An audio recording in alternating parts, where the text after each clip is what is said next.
When the sirens first wailed across the small mountain town of Redwood Hollow, 12-year-old Iris Dalton felt something she had never felt before in her life, a kind of silence so sharp it felt like sound.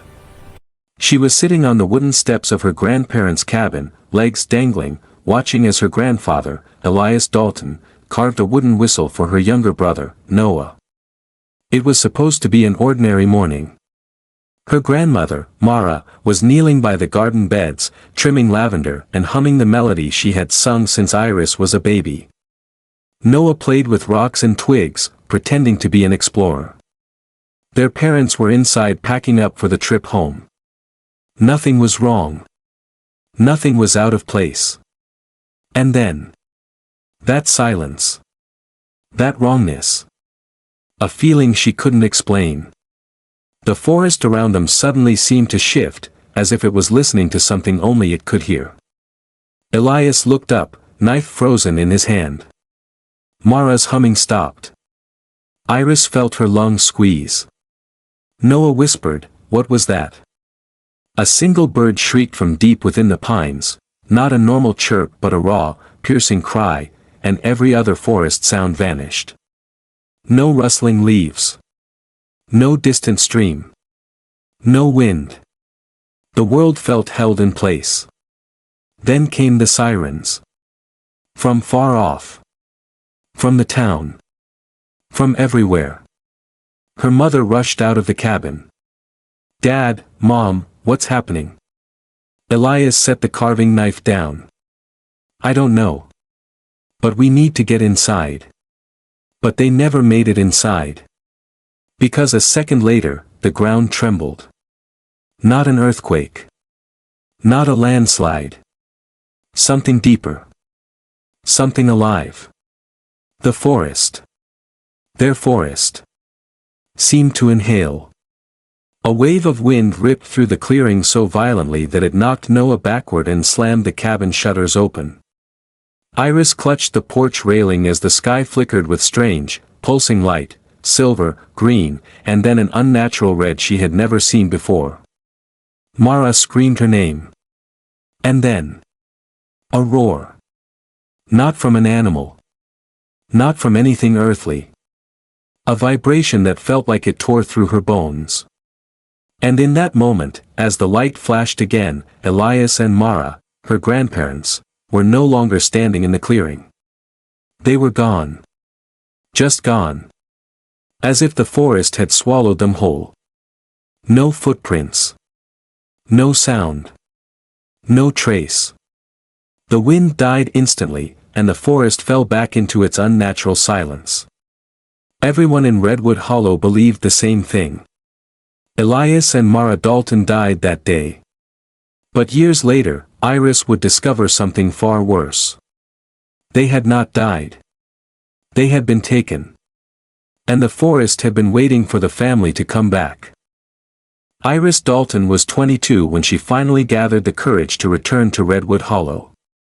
She hadn't planned to come back. After that day, her family moved to the city and tried to rebuild what was left of their lives. Therapists, support groups, endless questions from investigators, none of it brought closure. The forest was searched for weeks. Nothing was found. Not even a torn piece of cloth. The official report said Elias and Mara had been likely killed during a sudden geological disturbance. But Iris knew that was a lie. She felt it. Deep in her stomach. The same silence from that day sometimes woke her at night, squeezing her throat until she sat up gasping. Noah, now 19, had grown quiet and distant, never talking about that morning. Their parents avoided the subject altogether. The family had fractured around the absence of the people they loved most. But then, the letter arrived. A letter with no sender, no return address, no postal stamp. Just her name, written in her grandmother's unmistakable handwriting. Inside was one sentence. "We are not dead. Find us before winter." The paper smelled like lavender. Iris froze for minutes, staring at the handwriting she could recognize even in a dream. She showed the letter to Noah, hands shaking. "This is a joke," he muttered. But he didn't sound convinced. His eyes were wide, scared, confused. 2 nights later, another letter came, this time addressed to Noah. "You saw us vanish. You felt the forest breathe. Come back to where it began." No one else in the family received a letter. Not their parents. Not their cousins. Only the two who had seen the moment happen. That was the first sign the letters were real. The second sign came a week later, when Noah burst into Iris's room, pale and shaking. "They're alive," he whispered. "I saw them." "Where?" "In the forest. In my dream. They were calling us." Iris didn't argue. She had dreamed the same thing. Their parents refused to believe it. So Iris did the only thing that made sense. She packed a bag. She took Noah with her. And they returned to Redwood Hollow. The town hadn't changed much. Same narrow streets. Same pine-covered mountains. Same silence. Too much silence. As they drove past the old general store, an elderly man stepped outside and froze when he saw them. "Dalton kids," he muttered. "You came back." Iris forced a polite smile. "For a visit." The man didn't smile. "You shouldn't have." When she asked why, he simply shook his head and went inside. Another warning came from Mrs. Hargrove, their grandparents' neighbor. "Whatever you're doing, stop," she told them, gripping Iris's wrist with trembling fingers. "Some things in this town don't stay buried. Some things want company." Iris felt a cold wave roll through her. But the biggest shock came when they reached their grandparents' cabin. Everything inside was exactly as they remembered, untouched, dust-covered, frozen in time. Except for one thing. A fresh footprint on the wooden floor. Not theirs. Not an animal's. A human footprint. Bare. Dirty. Small. Noah whispered, "Iris, that looks like Grandma's size." Before she could respond, something thudded against the cabin roof. They both froze. Another thud. Slow. Heavy. Dragging. Noah grabbed her arm. "Someone's up there. Or something." The air grew cold. The cabin lights flickered. And then a whisper, faint, broken, but unmistakably human, drifted through the ceiling. "Iris." "Noah." Iris's blood turned to ice. Because she knew that voice. It was her grandmother. And she sounded terrified. Noah stood completely still, staring at the ceiling as if his body had forgotten how to move. Iris felt her heartbeat pounding against her ribs, each thud echoing the strange, dragging footsteps above them. The whisper came again. This time clearer. This time closer. "Iris." "Noah, don't open the door." It wasn't a hallucination. It wasn't imagination. It was her grandmother's voice, older, weaker, but unmistakable. Iris whispered, "Grandma." Noah took a shaky step back. "It can't be her. She's gone. She's not dead," Iris finished. She didn't know how she knew, but she felt it deep inside. "She's here. Somewhere close." Another thump sounded above them, followed by a slow, heavy scrape. Something, or someone, was crawling across the rooftop. Noah whispered, "Should we go outside?" "No," Iris grabbed his arm. "If Grandma said not to open the door, we don't open the door." The cabin suddenly went silent. Not quiet. Silent. The kind of silence they had heard 10 years ago, the silence of a forest that was holding its breath. Iris reached for her phone. No signal. Noah checked his. Also dead. "We should go," he muttered. But before either of them could move, a soft creaking came from the hallway, like a footstep on an old plank. Iris turned her head slowly, afraid to make a sound. Another creak. Then another. Something was inside the cabin with them. "Noah," Iris whispered. "Back up." They stepped away from the hallway door as the floorboards continued to groan under invisible weight. The footsteps were unsteady, uneven, like someone dragging an injured leg. Then, a faint shadow appeared at the far end of the hall. Small. Thin. Human-shaped. Iris's breath caught. "Noah, look." The shadow leaned forward, stretching across the hallway floor. The temperature in the room dropped so quickly Iris saw her own breath cloud in the air. Noah grabbed her hand without thinking. "Iris," he whispered, "that's Grandma's height." The figure stepped forward. But no face appeared. No body. Just the shadow. A disembodied silhouette. Then, in a cracked, broken voice that made Iris's skin crawl. "You need to leave, before they find you." "Who?" Iris asked. Her voice was barely audible. The shadow trembled, as if struggling to hold its shape. "They are not what you think. The forest changed them. The forest keeps what it takes." Noah stepped forward before Iris could stop him.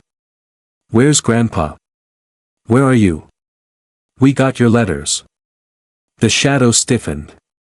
"No letter should have reached you." The words froze Iris in place. "What do you mean?" she demanded. "You wrote them. The handwriting was yours." "I didn't write anything." A sudden slam shook the roof. The shadow fell backwards, flickering violently. "They're here," it whispered. "They're coming for you too." The ceiling groaned as heavy footsteps moved fast across the rooftop, too fast for any normal person. Noah's eyes widened. "What do we do?" he asked. Iris didn't answer. Her body reacted instinctively. She grabbed Noah's arm and pulled him toward the back door. The shadow's voice rose sharply. "Don't go outside." But the footsteps on the roof were closing in.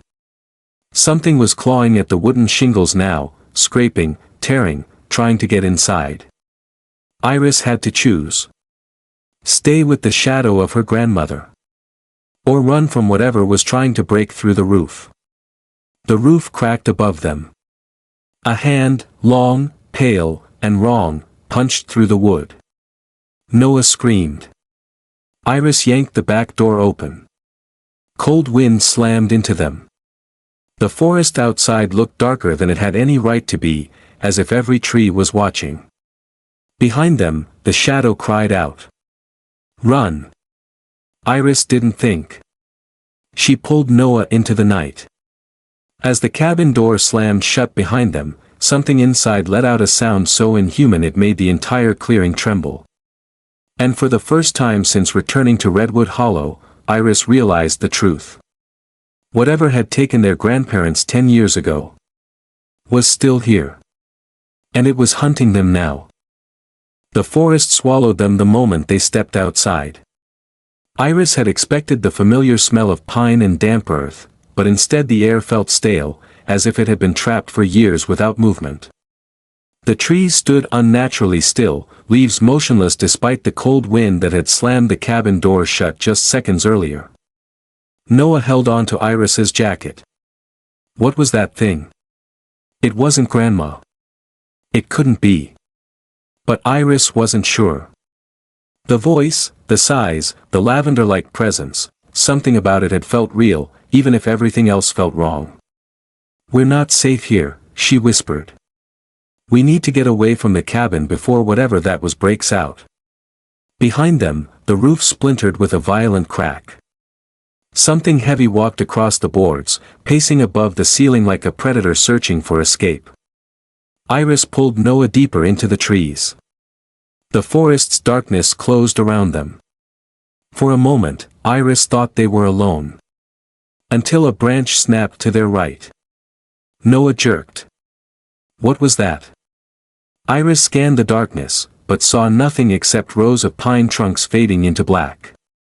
They kept moving, stepping over fallen logs and pushing through thick brush. A second branch broke, this time to their left. Then another behind them. Noah whispered, "Something is following us." Iris gripped his arm. "Don't look back. Just keep walking." But Noah did. Of course he did. And his face went pale. "Iris," he said, voice trembling, "there's something behind us." Iris forced herself to turn her head slowly. A figure stood at the edge of the clearing. Just barely visible between the trees. Tall. Thin. Completely still. Too still. Its outline looked human, but the proportions were slightly wrong, arms too long, shoulders too narrow, head tilted as if broken at the neck. Iris's breath stuck in her throat. "Noah," she whispered, "run." For a moment, Noah didn't move. His body was frozen in terror. Iris grabbed his wrist and yanked him forward just as the creature, or person, took its first step toward them. It did not walk.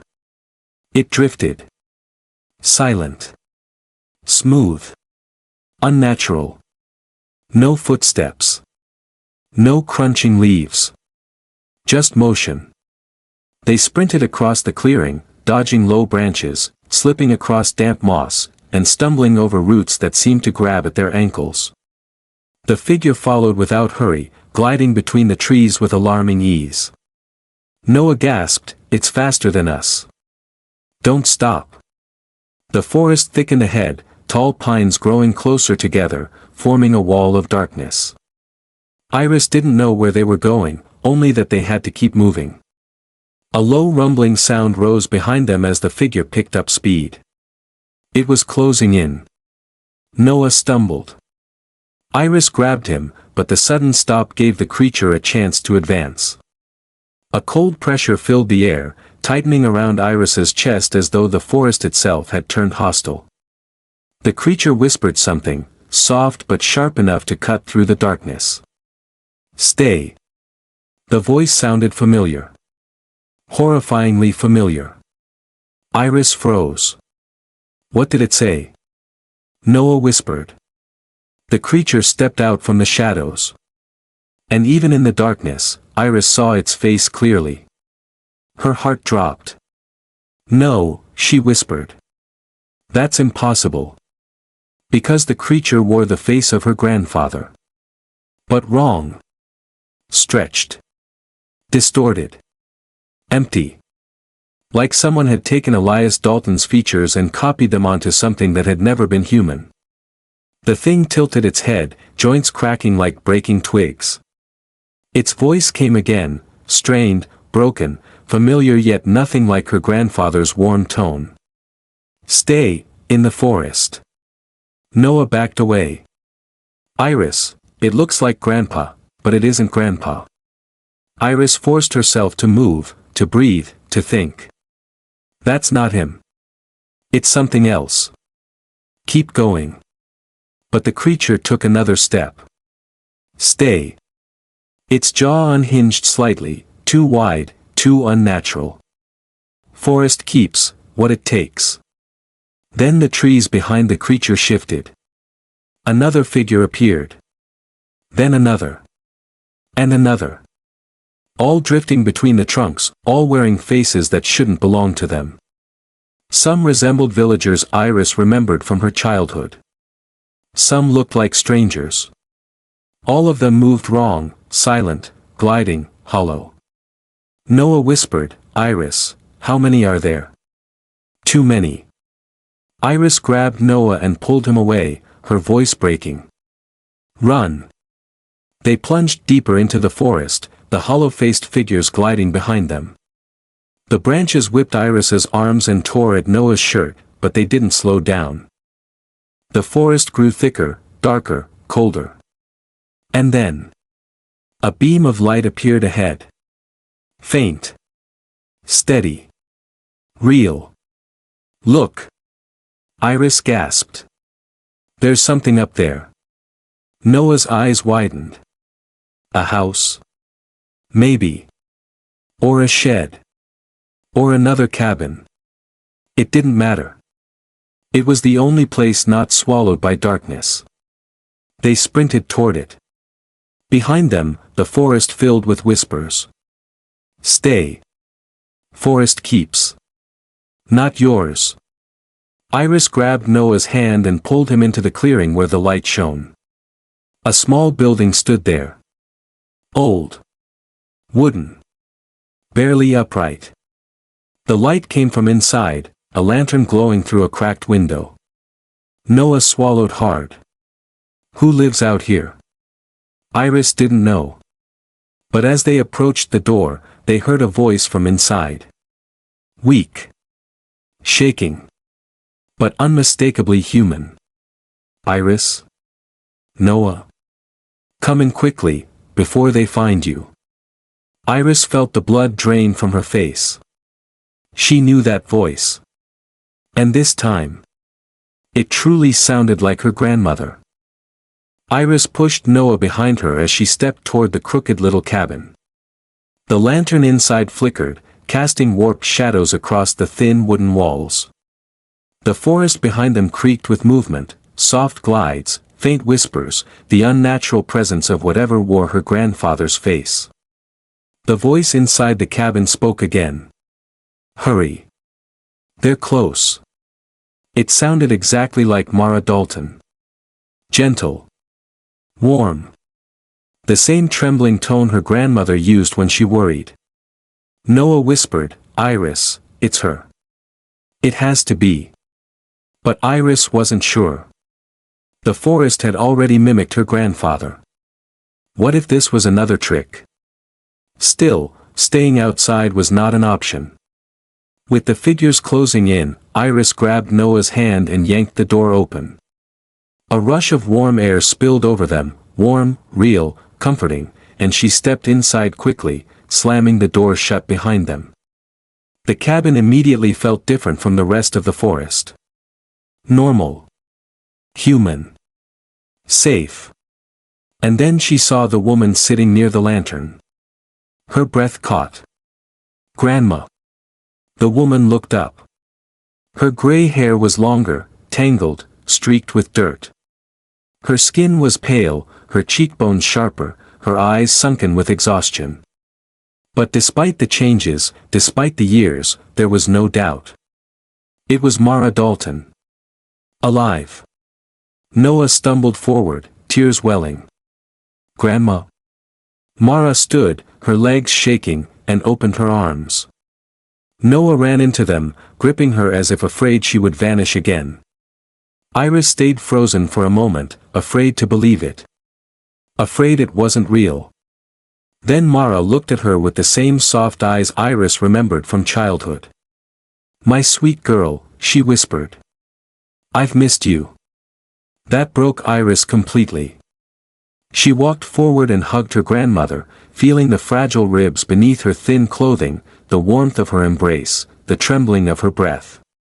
This wasn't a shadow. This wasn't a mimic. This was real. Grandma, Iris choked out, we thought you died. We thought the forest took you. Mara cupped her face. It did. Iris's blood ran cold. Noah stepped back. What does that mean? And where's Grandpa? Mara hesitated. Her eyes flickered toward the cracked window, as if afraid something outside might hear. We can't talk about Elias yet, she whispered. Not until you understand what you're dealing with. Iris swallowed, her voice shaky. Those things out there. They looked like people. They looked like you and Grandpa. Mara closed her eyes. They were the faces of the lost. Faces the forest remembers. Why? Noah asked. So you trust them, Mara replied. So you follow them deeper into the dark. The lantern flickered as a cold wind brushed the door. Mara's expression hardened. We don't have much time. They know you've returned. They know you're with me. Iris felt a chill crawl up her spine. Who are they? Mara stepped closer, lowering her voice. The Hollowed. Noah frowned. Hollowed? Mara nodded. They were once human. People who vanished in the forest over the past 50 years. Some wandered too far. Some heard the wrong voices. Some were taken. Iris felt her stomach twist. What happened to them? They lost themselves, Mara whispered. Lost their names. Lost their souls. The forest keeps them alive, but empty. And it uses them to lure others. Noah trembled. So Grandpa. Mara turned away, shoulders shaking. Iris's voice cracked. Grandma, where is he? Mara didn't answer. Instead, she walked toward a heavy wooden chest in the corner of the cabin. Her hands shook as she opened it, revealing items wrapped in cloth, old tools, a notebook, a cracked compass, and a wooden flute Iris recognized instantly. Her grandfather's whistle. Mara handed it to Iris. He carved this for you the morning we disappeared. Iris ran her fingers over the smooth wood, remembering how Elias had frozen when the forest went silent. Mara continued, your grandfather and I were separated when the forest took us. I escaped. He didn't.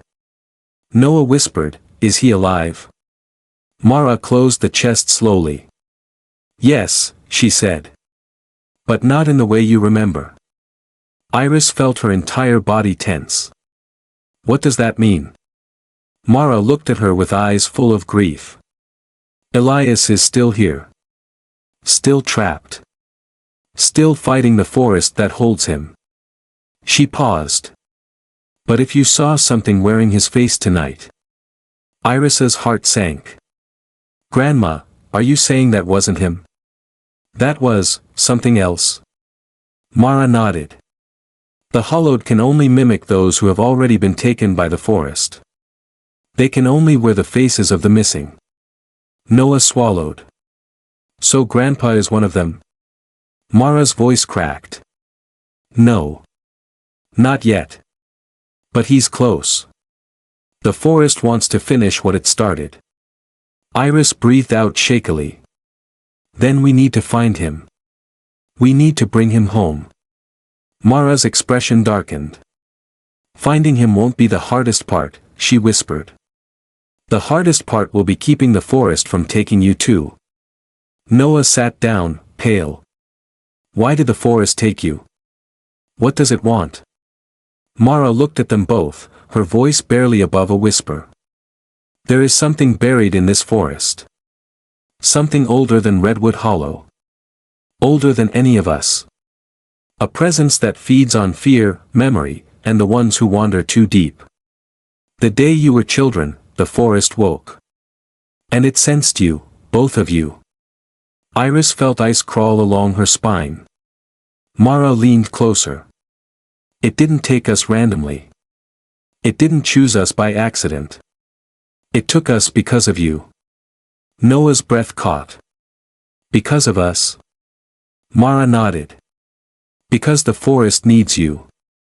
Iris stepped back. For what?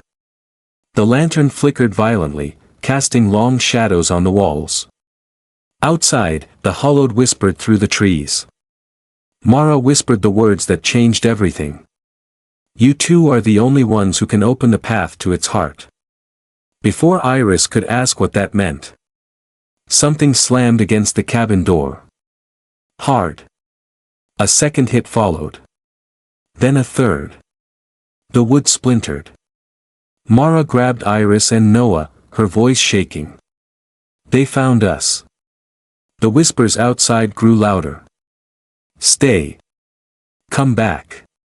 Give yourselves. Iris grabbed Noah's arm, adrenaline rushing. Mara blew out the lantern.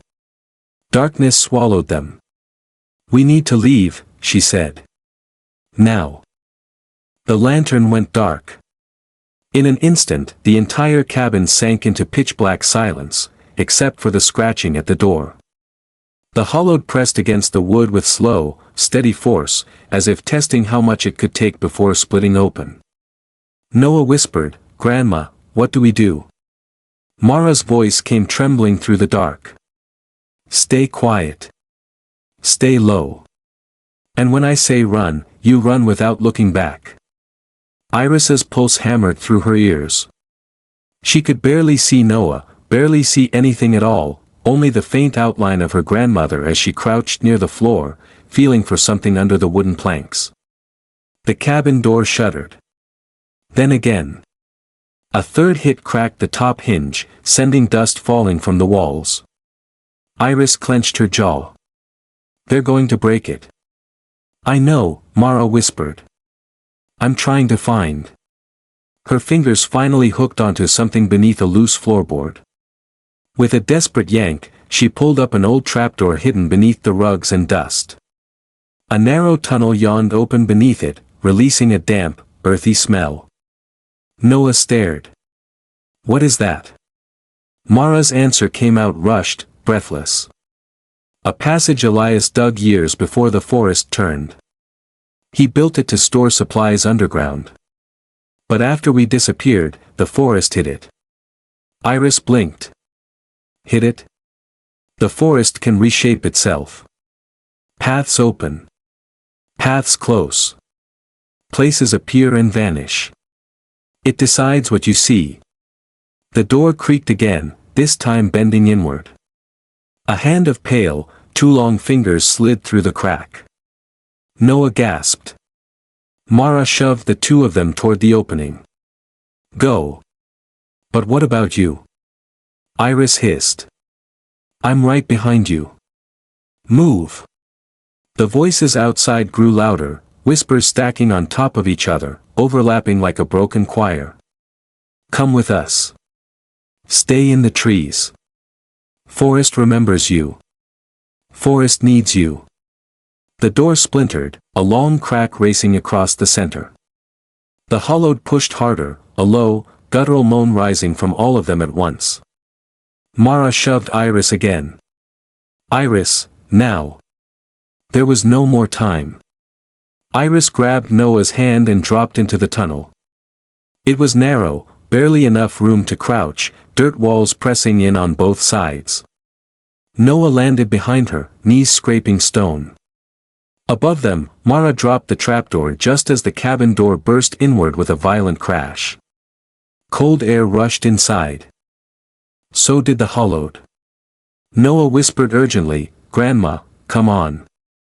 Mara slid into the tunnel feet first, slamming the trapdoor shut above her just as something slammed against it from above. Dust rained down on their heads. "Crawl," Mara whispered. "Now." Iris moved first, crawling through the darkness, the compact tunnel forcing her elbows to brush the walls. Noah followed, and Mara pulled herself along behind them, grunting with effort. Above them, heavy footsteps passed across the cabin floor. Multiple footsteps. Too many. Noah's breathing quickened. "They're inside." "Yes," Mara whispered. "But they won't fit in the tunnel." A pause. A whisper drifted down through the cracks in the wood. "Iris." Iris froze. Her blood turned cold. It was her grandfather's voice. Warm. Gentle. The exact tone he used when calling her for breakfast as a child. Her throat closed. "No," Noah whispered sharply. "Don't listen. It's not him." But the voice continued, soft and pleading. "Iris, please, help me. I can hear you." Mara's hand gripped Iris's ankle. "Don't stop," she whispered fiercely. "Don't listen to it. Keep going." Iris forced herself forward, swallowing tears. She wanted to believe it was him. She needed to. But the voice had a hollow echo beneath it, something empty, something wrong. The tunnel stretched deeper into the earth, sloping downward until it opened into a small underground chamber lit by faint moonlight filtering through cracks above. Iris finally stood, stretching her cramped limbs. Noah climbed out beside her, brushing dirt from his shirt. Mara emerged last, gasping for breath.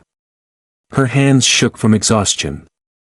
Noah asked, "Where does this lead?" Mara leaned against the wall, steadying herself. "To safety, at least for now," she said. "This chamber connects to an old route network that leads deeper into the valley. Elias used it as an escape route during storms. But now it's the only place the Hollowed won't follow." Iris frowned. "Why not?" Mara looked up at the cracked ceiling. "Because the forest itself hasn't claimed this ground yet. It can't reshape what it doesn't control." Noah exhaled shakily. "So what now? We hide?" Mara shook her head slowly. "No. We find Elias. And we end this." Iris's chest tightened. "How? How do we fight something that controls the entire forest?" Mara reached into her coat and pulled out a small wooden box, no bigger than a child's hand. Its surface was carved with symbols Iris didn't recognize, jagged lines forming a spiral. "This," Mara whispered, "is the key." Iris stared at it. "What is it?" "The heart seal," Mara said. "A relic older than Redwood Hollow. Elias and I found it the night we disappeared." Noah frowned. "You found it? In the forest?" Mara nodded. "And the forest wanted it. It still does." Iris's pulse quickened. "What does it do?" Mara held the box out, her eyes reflecting the faint moonlight. "It opens the path to the center of the forest, the true heart. The place where the Hollowed are created. The place where Elias is trapped." Iris swallowed. "And we're the ones who can open it." Mara nodded. "That's why it wanted you. That's why it took us. That's why the Hollowed were the faces of those you miss." She stepped forward and placed the box in Iris's hands. "You and Noah are the only ones who can finish what we started." Iris tightened her grip around the wooden box. Outside, somewhere above the cracked ceiling, the Hollowed murmured. Waiting. Listening. Planning. Noah whispered, "Grandma, how much danger are we in?" Mara's answer came soft, steady, and heartbreaking. "Every second you're in this forest, your life hangs by a thread." A pause. "But if we don't act, your grandfather will be lost forever." Iris looked down at the heart seal. Then at her grandmother. Then at the darkness that seemed to pulse around them like a living thing. She inhaled deeply. "Then we save him." Mara nodded. "Then we save him." And somewhere far above them, in the haunted thick of Redwood Hollow, something began to move, slow, heavy, deliberate, aware that its long-awaited children were finally coming toward it. Night settled over the cabin like a heavy blanket. The wind outside screeched through the broken cracks, and for a moment Sarah felt as if the forest was breathing, watching, listening, waiting. They had just found the journal. They had just learned their grandparents might still be alive. And now, they had no idea who else was out there. Ethan sat at the wooden table, staring at the ripped page they found, the one containing the 3 most terrifying words of their lives. "They are hunted." Sarah paced back and forth. Ryan leaned against the wall, arms folded, his jaw tight and eyes narrowed. No one spoke. No one knew what to say. Only the sound of a beating heartbeat, maybe the forest's, maybe their own, seemed to echo through the room. The discovery. Sarah finally broke the silence. "We need to keep reading," she whispered. "We stopped too soon. There has to be more. Grandma wouldn't just write that without explaining." Ethan turned to the last written page again. Most of it was burnt, but not all. At the very bottom, faintly written in shaky handwriting, was a sentence. If something happens to us, look beneath the ashes. The ashes? Ryan repeated. What ashes? Sarah froze. Her eyes slowly lifted, toward the old fireplace in the corner. A fireplace that hadn't been used in years, filled with cold, blackened ash. Her voice trembled. Maybe she meant, literally. Ethan grabbed a lantern. Only one way to find out. The search. They knelt near the fireplace. Ethan reached in first, his fingers sinking into the cold soot. Nothing. He dug deeper. Still nothing.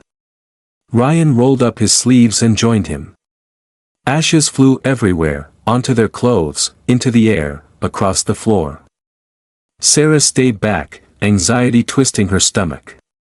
Her grandparents might have been alive, hunted, and leaving clues behind. Why? Who was after them? And why leave clues instead of contacting the family? Her thoughts were spiraling when Ethan suddenly whispered. Wait. I feel something. Ryan leaned in. What is it? Ethan pulled harder. Something metallic scraped against stone. Then, slowly, he lifted out an old rusted tin box. Sarah gasped. Ryan stood slowly. Ethan set it on the table. It was small, dented, and secured with an old latch. On top, barely visible beneath all the soot, were 3 carved letters. E.M.H. Evelyn May Harris. Their grandmother. The box that shouldn't exist. Sarah hesitated. Open it. Ethan flipped the latch. Inside, was something none of them expected. Not pictures. Not letters.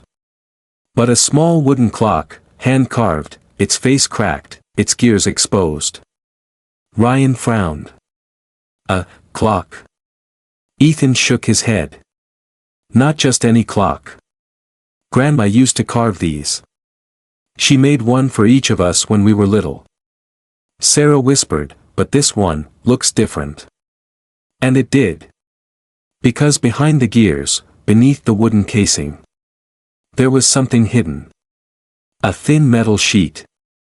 Ethan carefully slid it out and unfolded it. It wasn't a note. It wasn't a map. It was a coded message. Symbols and numbers. Lines and arrows. A sequence that made no sense. Sarah leaned closer. It's a cipher, she whispered. Grandpa used to make scavenger hunts for us using these. Ryan stiffened. So this is another clue. But Ethan shook his head slowly, fear creeping into his voice. No, this isn't a clue for children. Look at this line. He pointed. Do not let them find this. Sarah's voice cracked. Them? Who is them? Ethan looked toward the window. The forest outside was silent now, too silent. Ryan clenched his jaw. Whoever they are, they might still be out there. The twist, the clock begins to tick. Suddenly. Click. Everyone froze. The wooden clock inside the box started ticking. On its own. Even though Ethan never wound it. Even though the gears looked broken. Tick. Tick. Tick. Sarah backed away, heart thundering. Ethan, did you? No. I didn't touch it. Ryan grabbed a lantern and inspected the clock. This thing hasn't worked in decades. How? He stopped mid-sentence. Because the clock hands weren't moving normally. They were spinning. Fast. Around and around. Tick, tick, tick tick tick tick. Then it stopped. Dead still. The hands pointed to one specific number etched into the clock face. 17. Ethan whispered, 17. What does that mean? Sarah swallowed. Maybe it's part of the code. But Ryan shook his head, horror settling across his face. No. 17 wasn't a number Grandma used for puzzles. She only used numbers connected to dates, birthdays, anniversaries. Sarah's eyes slowly widened. Ryan, what are you saying? He stepped back, voice breaking. I'm saying. Grandma's birthday is on the 17th. Silence. Ethan closed the box slowly. So she's telling us something. Sarah whispered. She's alive. Ryan stared at the cabin door. And she wants us to find her, before they do. The coded message, the ticking clock, the number 17. Everything pointed the siblings deeper into the forest, toward a place none of them had gone in years. They left the cabin before sunrise. The forest was mist-filled, cold, almost timeless. Ryan held the cipher. Ethan carried the clock. Sarah walked with a strange heaviness in her chest, repeating the same question over and over. Are they really alive? The path that was never meant to be found. After hours of decoding, analyzing, and comparing symbols to old family stories, Ethan stopped. It's pointing us, right there. Ahead of them stood an ancient fallen tree, its roots twisted like the fingers of a giant hand. The place looked abandoned, forgotten by every living thing. But when they stepped closer, Sarah saw something carved into the trunk. 3 letters. E-M-H. Her grandmother's initials. Sarah's hand trembled. I knew it. She was here. Ryan knelt beside the roots. Help me move this. Together, they pulled away branch after branch. Until a dark, hidden entrance revealed itself beneath the earth. A tunnel. Old. Narrow. Lit only by faint reflections of sunlight bouncing off damp walls. Ethan held his breath. Grandpa used to tell us never to play near this area, maybe this is why. Ryan stepped inside first, lantern glowing in his hand. Let's go. The underground room. The tunnel opened into a small underground shelter. Dusty shelves. Old blankets. Jars of dried berries. A lantern. 2 worn-out jackets Sarah recognized instantly. Her grandmother's. Her grandfather's. Sarah's voice cracked. This is where they've been hiding. Ethan scanned the room. But why hide? Who were they running from? Before anyone could answer, a soft voice echoed from the shadows behind them. You finally found us. Sarah spun around. Her heart stopped. Her breath vanished. Tears filled her eyes instantly. Standing in the entrance of a smaller adjoining cave were 2 familiar silhouettes. Fragile. Aged. But unmistakably alive. Her grandparents. Grandma, Sarah whispered, her voice shattering. Grandpa, Ethan breathed. Ryan couldn't move. Couldn't speak.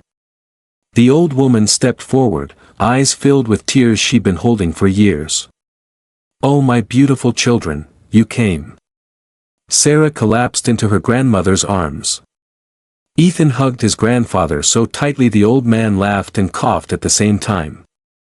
Ryan stepped forward, tears sliding silently down his face as he embraced them both. For a long moment. There were no words. Just the sound of a family becoming whole again. The truth finally spoken. Later, when everyone finally calmed down, Grandpa Thomas sat them down and explained. We were never dead. We disappeared because we had to. Grandma Evelyn nodded. There were people after us. People who wanted a land deed your grandfather inherited, land that sits exactly under your home. Ryan blinked. Land? Why would anyone? Because, Grandpa said, underground water was discovered there. Enough to be worth millions. Ethan froze. So someone wanted to take it from you? Yes, Grandma answered. So we hid here. And the day we planned to return, the forest fire broke out. Everyone assumed we died. Sarah felt her heart twist. All these years, you were here. Alone. Grandma smiled gently. Not alone. We had each other. What we didn't have, was you. Grandpa wiped his eyes. We left clues, in case the wrong people came looking. But you found them first. Sarah held the wooden clock. It led us to you. Her grandmother laughed softly. That clock was my way of telling you I was still ticking. Still here. Still waiting. The return home. By sunset, they helped their grandparents out of the tunnel and back toward the cabin. The forest, which once felt dark and threatening, now felt like it was exhaling, releasing them, guiding them home. As they reached the field beyond the cabin, their grandparents stopped and stared. Their old home. The place they once believed they'd never see again. Grandpa whispered, I never thought I'd walk this land again. Ethan put an arm around him. You're home now. For good. Sarah took her grandmother's hand. We're a family again. The final scene, the clock strikes home. That night, they all sat around the fireplace in the cabin. Laughing. Crying. Sharing stories. Rebuilding years that were lost. Sarah placed the wooden clock on the mantel. The clock that led them to the truth. The clock that brought them back together. And as the fire glowed softly, the clock ticked once. Just once. A single, gentle, peaceful tick. As if the forest itself was closing the story. Ethan smiled. Ryan sat back, relieved. Sarah whispered. We didn't find them. Love brought us to them. And the family, broken by secrets, reunited by truth, finally felt whole again. For the first time in years. Everything was complete.